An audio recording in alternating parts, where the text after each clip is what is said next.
Entonces, oye, si gusta empezar por presentarse.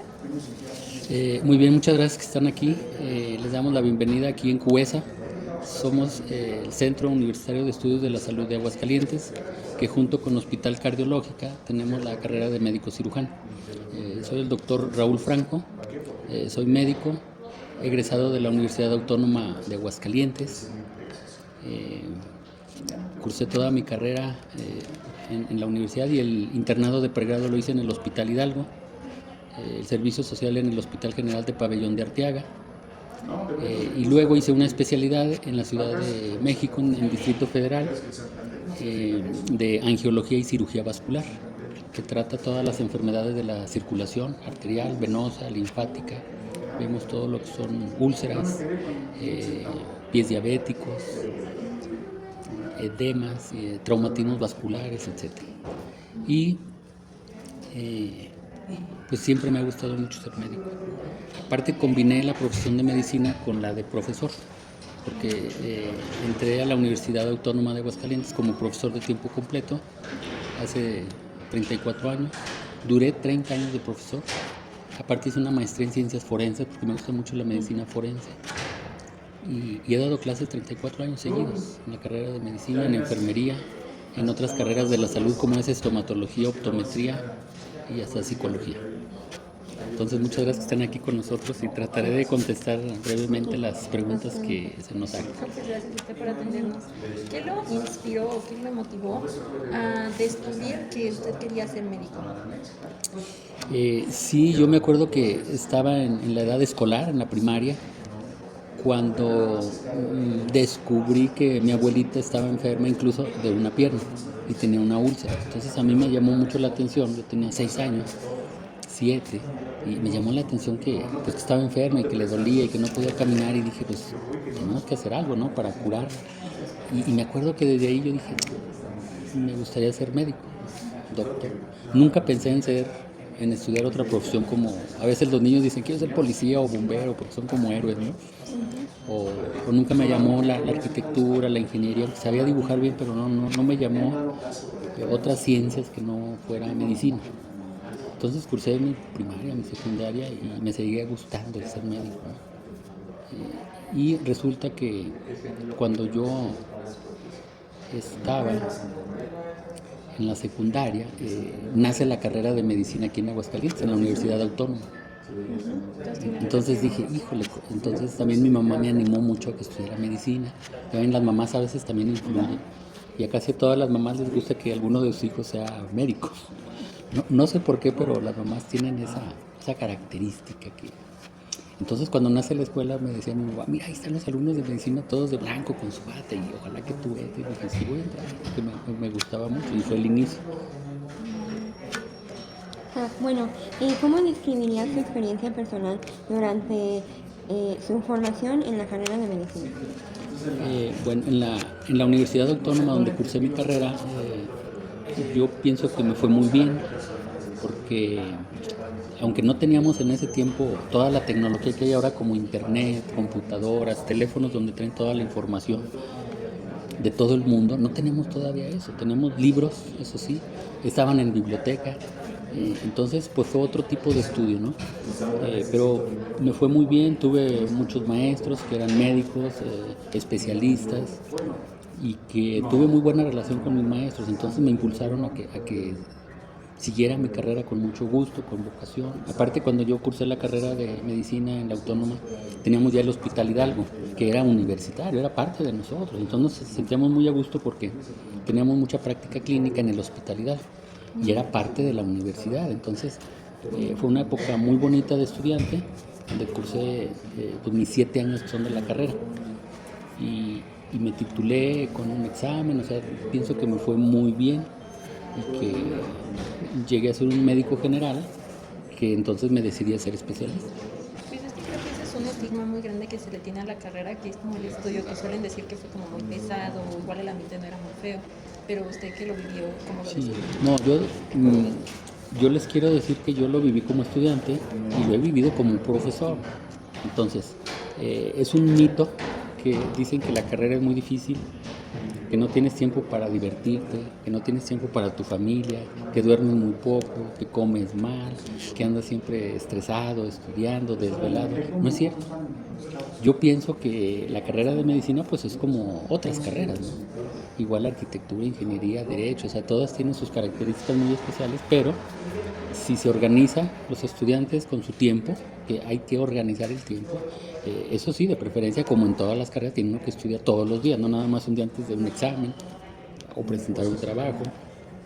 Todos los días yo les sugiero, y soy tutor en la carrera de medicina aquí, pues que lean los temas que han visto, que van viendo en las diferentes materias, todos los días, porque luego se acumula a veces de 3 semanas o un mes y quieren en una noche memorizar o estudiar todo lo que vieron en varias semanas y es muy difícil.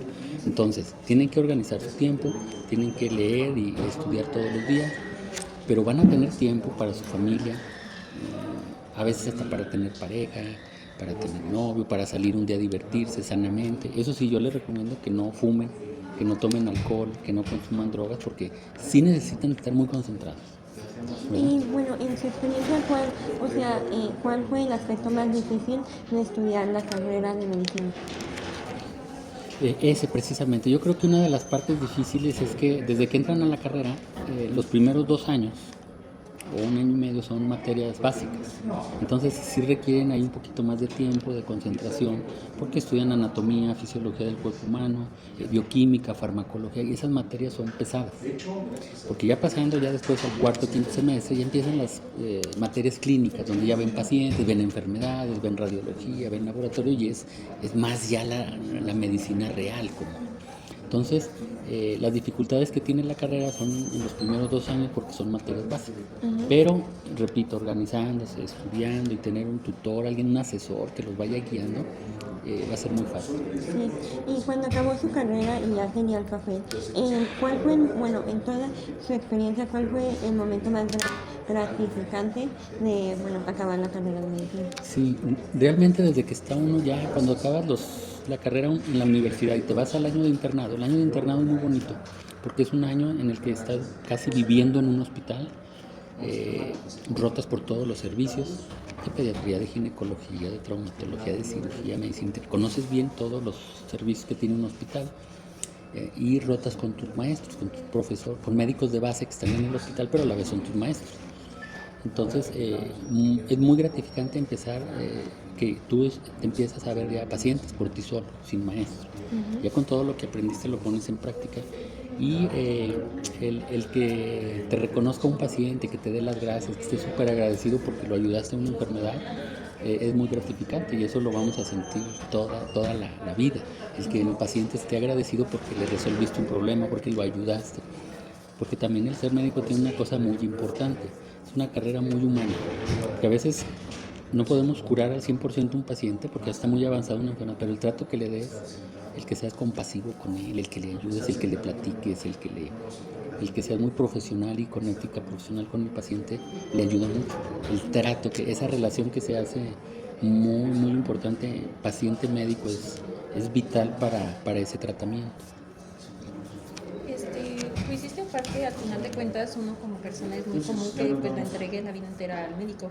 Y entonces, ¿usted en algún punto consideraría que tuvo algún tipo de agotamiento mental o cómo hace para manejar el estrés?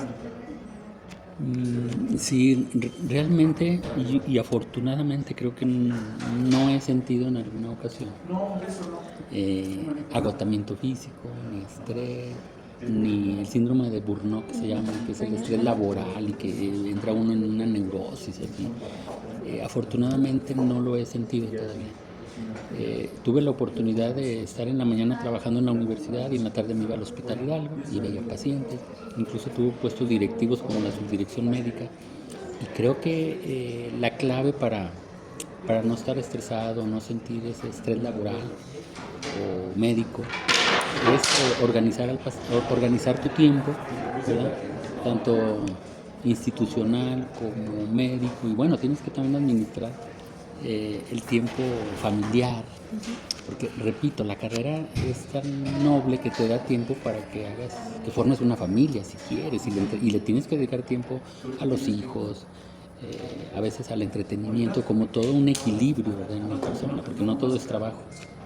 ni todo es también familia. Tienes que combinar tu trabajo con la familia, con el estudio, con la superación, con sentirte a gusto en lo que haces, porque tampoco los bienes materiales es el fin de estudiar medicina. Tú puedes tener todos los bienes materiales que sea y a lo mejor estás estresado, estás neurótico, no eres feliz, etcétera. Entonces, como toda persona, tiene que buscar el equilibrio entre todos los aspectos de tu vida.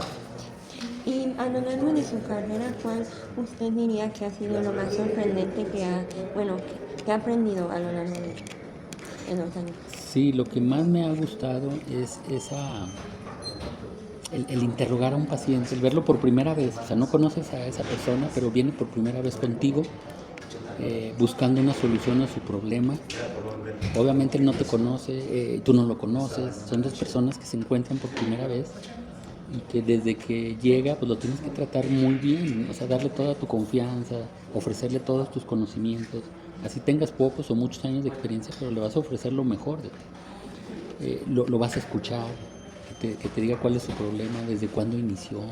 Eso en medicina se llama propedéutica y hacer una historia clínica, o sea, investigar todos los antecedentes que tiene ese paciente, cómo ha vivido, qué le han hecho, de qué se ha enfermado, qué come, qué hace, dónde ha vivido, a qué se ocupa, en qué se ocupa, si fuma, si toma alcohol, si ha tomado medicamentos, de qué lo han operado. Todo ese interrogatorio a mí me gusta mucho, se los enseño a mis alumnos, porque es la clave, primero, de hacer esa relación paciente-médico y que diga, qué buena atención recibí y voy a seguir con eso, porque si no los atiende uno bien, dicen a lo mejor, me voy a ir con otro médico, ¿verdad? Porque tienen ese derecho también de escoger a su médico. Y yo trato de que en esa relación médico-paciente entregarles todo mi conocimiento y experiencia que tengo para tratar de resolverlo y explicarles bien lo que tiene. Hay muchos médicos que no le explican al enfermo lo que tiene, ni lo que le puede pasar, ni lo que el pronóstico que tiene. O sea, todo eso es muy importante hablar con el paciente. Y eso es lo que más me ha gustado de mi carrera.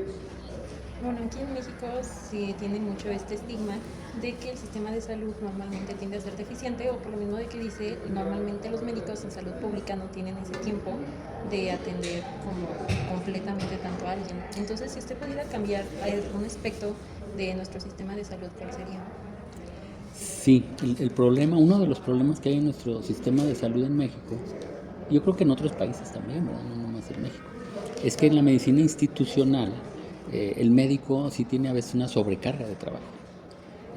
Ejemplo de esto es medicina familiar, que por ejemplo le dicen, tú tienes que ver hoy en tu día de trabajo, en tu turno, 40 pacientes. Entonces, si dividen 7 horas entre 40 pacientes, pues a lo mejor es muy poquito tiempo y es mucho trabajo y estar en la computadora. Entonces a veces sí hay sobrecarga de trabajo y el médico, como dicen, explota de estrés laboral. Entonces la atención ya no es esa atención que quisiéramos dar de primer nivel. Una atención especializada, con tiempo. Y entonces esa sobrecarga en medicina hace que la eficiencia y la medicina baje de nivel. Pero a mí me tocó también en algún tiempo de mi vida trabajar en una institución. Yo trabajé en el Hospital Hidalgo y veía pacientes, y operaba pacientes, y atendíamos pacientes, y iba a urgencias en la noche, en la madrugada si se necesitaba. Trabajé en el Seguro Social como angiólogo y veía pacientes. Entonces pienso que mucho es el tener esa organización. Y a mí me fue muy bien. Yo veía a todos mis pacientes, los que me tocaban o más. Y nunca tuve problemas. O sea, tiene uno que organizarse, tiene uno que equilibrarse en cuanto a tiempo, en cuanto a pacientes, en cuanto a atención y no hay problema. ¿Cuáles serían unas de las cualidades que usted cree necesarias para poder ser buen médico? Bueno, uno, creo que como en todo tenemos que tener esa vocación de servir al paciente, porque ustedes cuando sean médicos van a atender pacientes y a veces no les van a pagar, a veces no van a cobrar y a veces sí. Entonces, lo primero es que tener esa vocación de servir, incluso ya desde los primeros médicos griegos decían, hubo un médico que se llama Hipócrates y que dijo, el médico debe tener esas cualidades para ser médico, si no, no es médico. Uno, no hacer más daño del que ya tiene el paciente.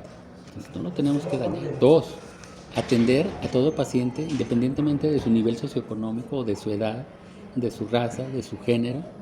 Todos son iguales para nosotros. Atender al paciente a cualquier hora del día, aunque sea en la madrugada y que nos levantan. Si van a tu casa en la mañana, oye, atiende a este vecino, pues tienes que atenderlo, aunque sean las 4 de la mañana y estés dormidito, calientito, en tiempo de frío. Eso es innegable. Debes de atender al paciente aunque no te pague o te pague. Entonces, esas cualidades debe de tener el estudiante de medicina desde que es estudiante. Que yo siempre les digo a mis alumnos, cuando sus vecinos sepan que están estudiando medicina y los ven de blanquito, así como palomitos bien bonitos estudiando con libros, cuando se presente algo van a ir a buscarlo. Oye, ayúdame, ¿qué hago? O tómame la presión. Entonces eso es bien importante. O un médico conocido o un familiar conocido médico le va a decir, ayúdame a un parto, a una cirugía o algo. Y entonces ustedes, pues ya como estudiantes, tienen que ir al hospital, meterse al quirófano y ayudarle. Por eso aquí en primer semestre les damos un taller de técnicas quirúrgicas. Yo se los doy porque les digo, lo van a necesitar. Y en primer semestre les damos ese taller para que estén listos, entrar a un quirófano y ayudar a una cirugía. Y bueno, en algunos casos me imagino que hay pacientes que no vienen bien psicológicamente o que a veces rechazan el tratamiento. ¿Y ustedes normalmente cómo manejan ese tipo de pacientes que igual o no están bien mentalmente o rechazan el tratamiento por religión? Sí, tienen razón. Hay pacientes que han pasado por algunas situaciones malas con otros médicos o que tienen problemas familiares, que tienen problemas de salud mental. Pueden ser con neurosis, con psicosis, que estén enojados, que estén de diferente estado de ánimo y que no van a veces a entender lo que tienen ni a seguir las indicaciones que les damos. Sí hemos tenido pacientes que no hacen lo que les decimos y su enfermedad empeora. Pero en esos casos, bueno, pues no podemos hacer mucho. El médico como médico tratante también es psicólogo y tenemos que hablar con el paciente y convencerlo, hablar con los familiares. Pero sí, pues va a haber pacientes de todo tipo, ¿verdad? Que se agrave su enfermedad y que haya complicaciones. ¿Y cuáles han sido, unos dilemas éticos donde dicen, es que ocupo hacer esto para poder ayudar al paciente, pero a lo mejor no es lo que él quiere o no es su voluntad? Entonces, ¿cómo lidiar con eso? Incluso que usted también ha visto así como Sí. ya. Sí, hemos tenido casos muy problemáticos, complejos, que le llamamos casos de bioética, donde tenemos que decidir cierto tratamiento para un paciente o cierto tratamiento para un familiar, o hay pacientes que por su religión no aceptan un tratamiento. Entonces tenemos que lidiar. Por eso es muy importante la historia clínica de saber si un paciente tiene una cierta religión y no acepta. Por ejemplo, testigos de Jehová no aceptan que les pongamos sangre, aunque se estén muriendo. No aceptan plasma, plaquetas u otro órgano, como en el caso de trasplantes de órganos, que salvan la vida a muchos pacientes. Ellos no aceptan eso y prefieren morirse. Entonces uno como médico, ante esas situaciones, tiene uno que poner en la historia clínica y en la nota que el paciente es testigo de Jehová y no acepta el tratamiento, porque también se puede presentar que es un caso médico legal, donde alguien demanda a un médico porque no lo atendió bien al paciente y en ese caso nos defendemos. Es decir, que pues, él no aceptó cierto tratamiento y se complicó o se murió. Entonces sí tenemos que tener mucho cuidado de actuar correctamente y escribir todo en un documento para que conste que el médico indicó algo y el paciente no lo quiso hacer o no lo aceptó, incluso firma. Hay formatos escritos que el paciente firma y dice no acepto el tratamiento, ¿sí? Porque con eso nos defendemos. Es muy fácil a veces ya últimamente, más frecuentemente las demandas médicas. Donde un paciente no está convencido o satisfecho del tratamiento que se le dio y puede demandar a un médico. Entonces ahí viene ya el conflicto de que investigan todo, la historia clínica, que le hizo, que no le hizo, por qué le hizo, y uno tiene que a veces hasta llevar artículos. Mire, en este artículo dice que el tratamiento es esto y el paciente no lo aceptó o hubo complicaciones inherentes al tratamiento. Sí hay que también enseñarle al estudiante de medicina que debe de actuar con mucha cautela y que se pueden prevenir demandas médicas. Por eso, cuando atienden a un paciente hay que dejar la evidencia, que es la historia clínica.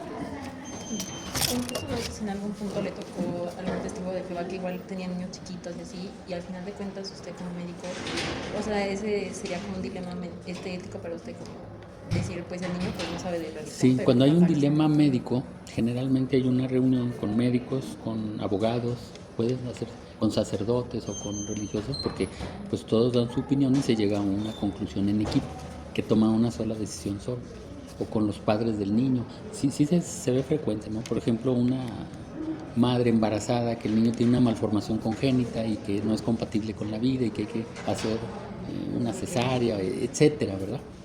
O que ponen en peligro la vida de los dos, uno tiene que elegir a la madre o el hijo, y entonces en esos casos hay comités de bioética que en el grupo se decide lo mejor para todos. ¿Y qué consejo le daría usted a alguien que está considerando esta carrera para como que pueda decidir si es como su vocación o no? Bueno, yo le aconsejaría que haga una reflexión a sí mismo.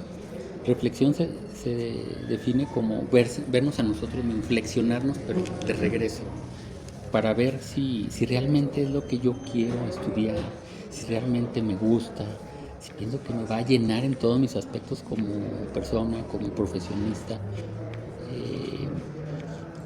Ver que me gusta el ambiente, ¿no? Hospitalario, de pacientes, de que hay enfermedades, pero que también hay muchos aspectos tecnológicos nuevos que nos van a ayudar a hacer otro tipo de medicina.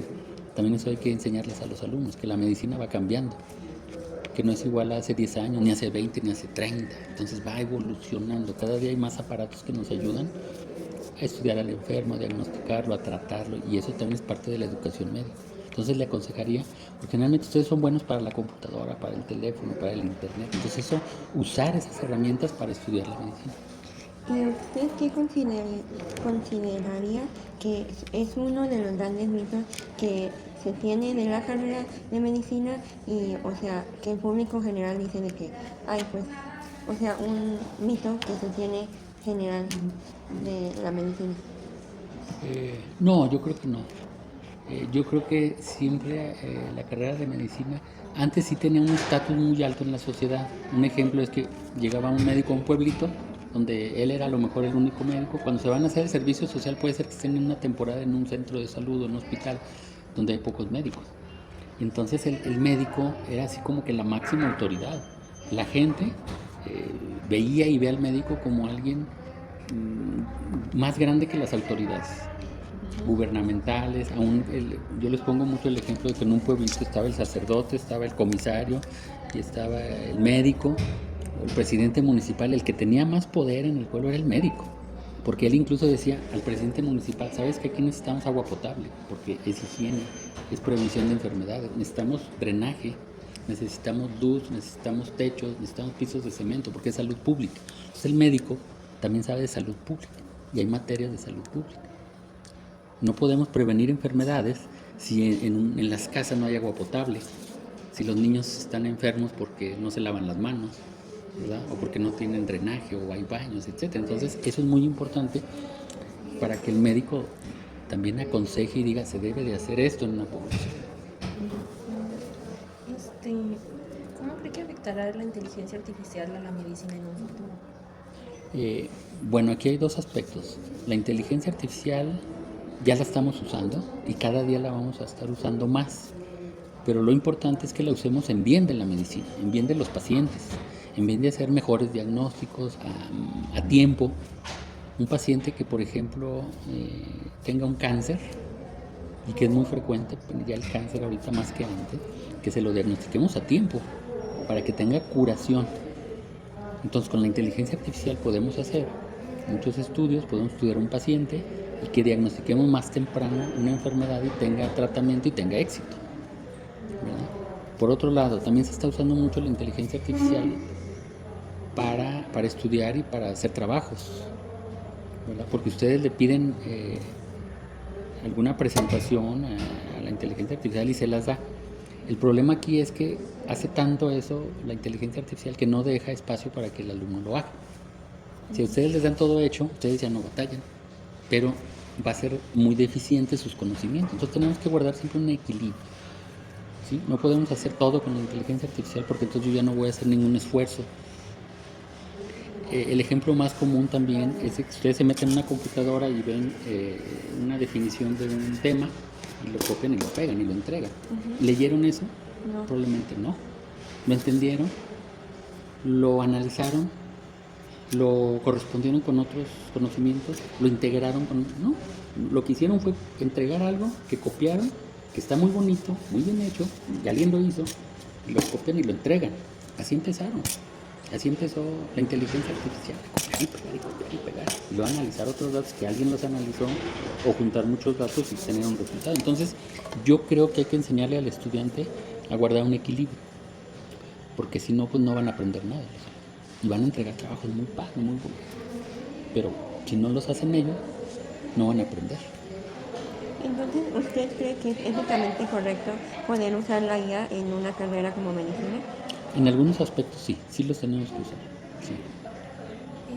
Bueno, desde su experiencia que usted, me imagino durante el estudio y ahorita como profesora ha estado conviviendo con otras especialidades, ¿qué opinaría de la especialidad en obstetricia y cuál sería su opinión ahí en psiquiatría? Obstetricia y psiquiatría, las dos especialidades. Bueno, como todas las especialidades, yo les puedo decir que en México hay como 50 especialidades médicas. Entonces también es muy buena opción de que alguien cuando entra a la carrera de medicina, a veces ya trae el gusto, la vocación por ciertas áreas de la medicina. Entonces es muy válido que puedan decir, ay, me gustaría ser cardiólogo, me gustaría ser neurólogo, a mí me gustaría ser ginecólogo, a mí me gustaría ser pediatra. Pero ya cuando cursan su carrera y están en el año de internado y de servicio social, pueden ir cambiando, pueden cambiar la opción de especialidad. Entonces, todas las especialidades son buenas, son bonitas, todas tienen el mismo grado de dificultad, pero se pueden estudiar fácilmente. Se hace un experto en ciertas áreas, porque estás 3 o 4 años en una especialidad y llegas a dominar toda esa especialidad.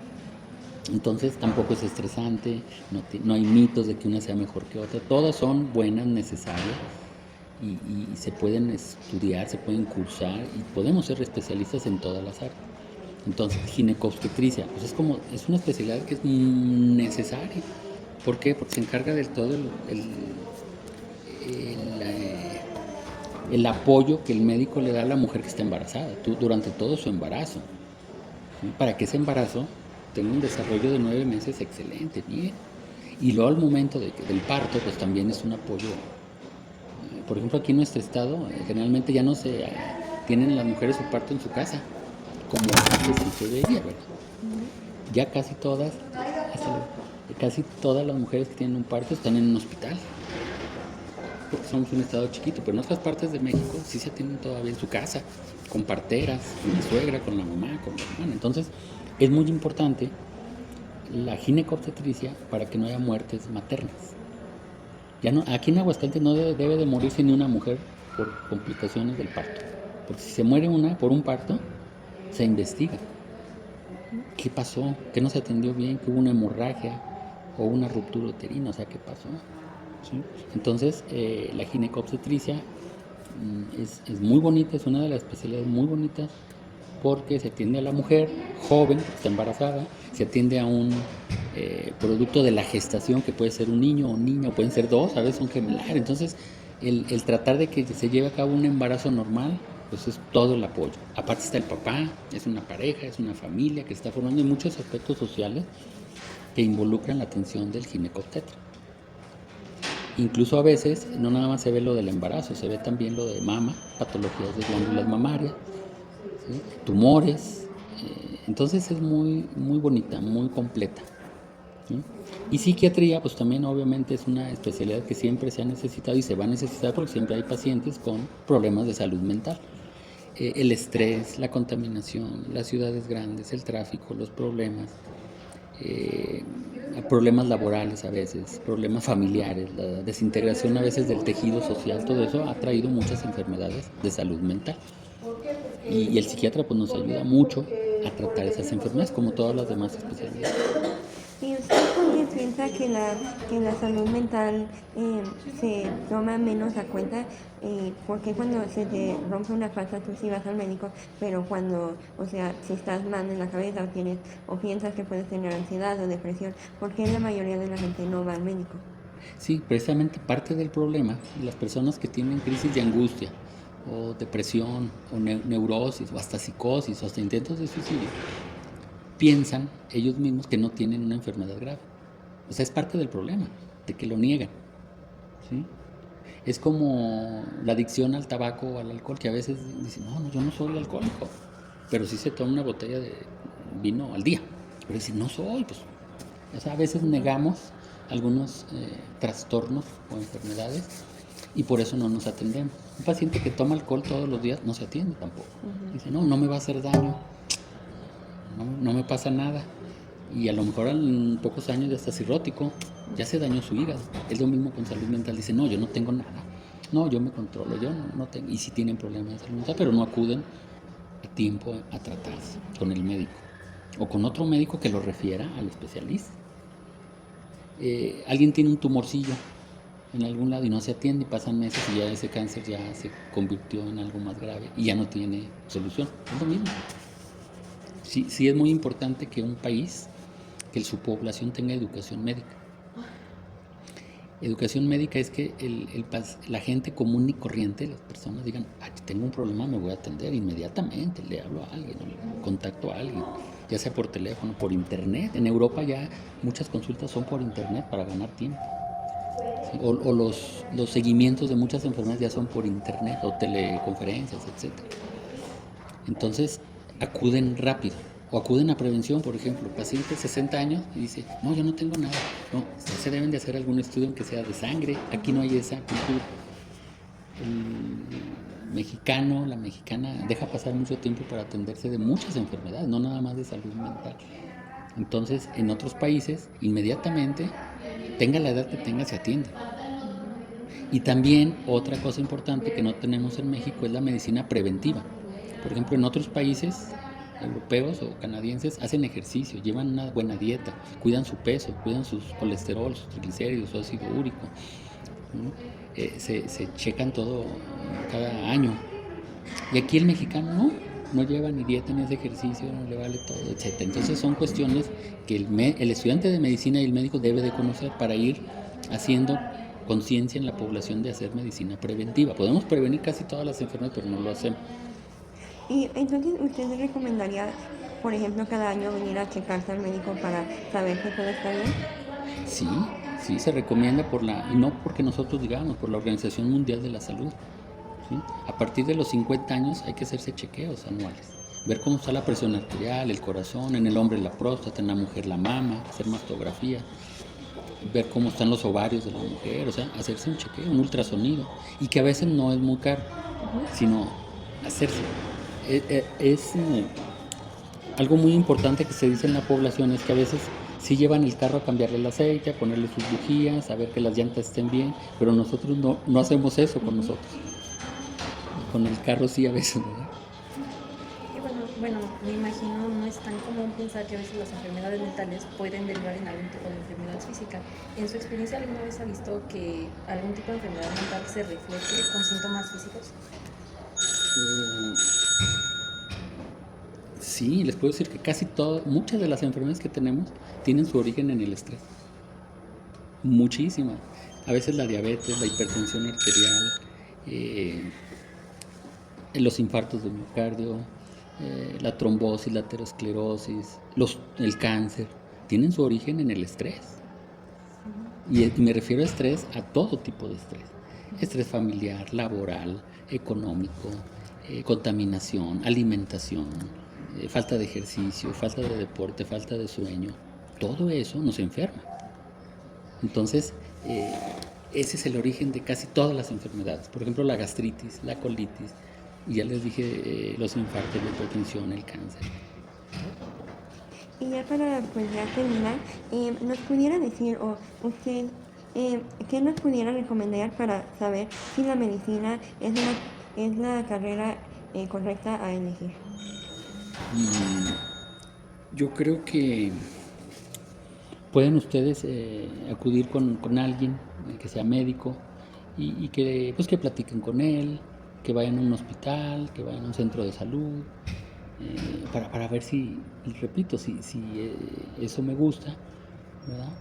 Si quiero estudiar eso, si quiero ayudar al prójimo, al paciente, ¿verdad? Independientemente de la especialidad que haga, yo quiero ayudar a esa persona, ¿verdad? Porque es muy reconfortante. Segundo,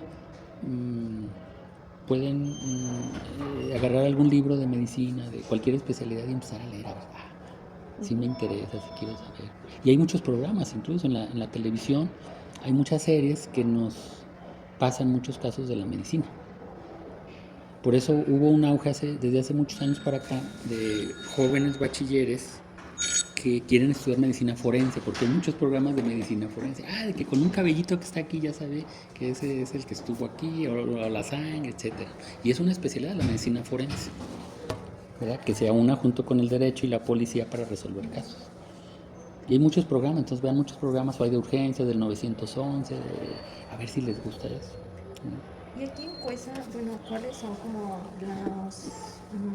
como el estudio que se lleva, qué programas tienen, cuáles serían como los tipos de beca? Y bueno, hemos escuchado que tanto la Cuesa, creo que la Autónoma también tiene como ciertos convenios con universidades extranjeras, entonces pues nos gustaría saber referente a eso. Bueno, aquí en Cuesa tenemos la licenciatura en medicina, que es médico general, en enfermería, psicología y podología. Las 4 son carreras de ciencias de la salud, las 4 son a nivel licenciatura. Y tenemos una fortaleza que es el Hospital Cardiológico, donde se han formado desde hace más de 20 años cardiólogos. Entonces ya se tiene experiencia en formación médica. Tenemos un plan de estudios de 4 años en lugar de 5. Tenemos un apoyo que llevan inglés, independientemente del nivel que traigan cuando ingresan, que puede ser básico, intermedio o avanzado, van a llevar inglés porque es muy necesario al terminar la carrera para hacer posgrados o para hacer el examen nacional de residencias médicas, que es para hacer una especialidad. La mitad del examen viene en inglés, para hacer una especialidad. Entonces tienen que dominar el inglés. Eso creo que es algo que normalmente no se dice, que el examen está en inglés. No, nadie sabe. Por ejemplo, en la Autónoma, yo estuve ahí 30 años trabajando y yo les decía que meter una materia en inglés, o sea, que los muchachos supieran más inglés, salen sin saber inglés. Y aún así, con poquito que sepan, la mitad de los alumnos pasan. La Autónoma está en 5.º lugar a nivel nacional, el porcentaje de alumnos que pasan para hacer o sea, salen bien preparados. Y de aquí pues todavía no tenemos generaciones que egresen hasta dentro de 2 años. Pero es muy importante el inglés, los 4 años, ya en cuestión de becas, promociones o algo que ustedes vayan a tener dentro de un año, pues lo van a ver aquí con Cari. Todo lo de costos, fechas, requisitos, todo lo administrativo con Cari y todo lo de académico conmigo. Y por ejemplo, bueno, no sé si ustedes sepan si la universidad tenga algún tipo de convenio con universidades extranjeras, porque eso es por ejemplo lo que quería saber. Sí, sí tenemos ya un convenio para hacer el internado en el Hospital de Texas y se están buscando otros convenios. Y tenemos ya convenio con instituciones locales para ir al ISSSTE, para ir al Hospital Hidalgo, al Tercer Milenio, al Hospital de la Mujer, a centros de salud, para que ustedes vayan a práctica, desde el 3er semestre hasta el 8º. Muchísimas gracias por su tiempo. No, con gusto las apoyamos. Si quieren venir otro día, aquí estamos con Cari, todo lo administrativo. Yo aquí estoy en el 6º piso. Estamos a sus órdenes para lo que necesiten. Y aquí las esperamos dentro de un año. Muchísimas Para que gracias. salgan del bachillerato. Aquí vamos a andar. Muy bien, muchas gracias. Muchísimas gracias.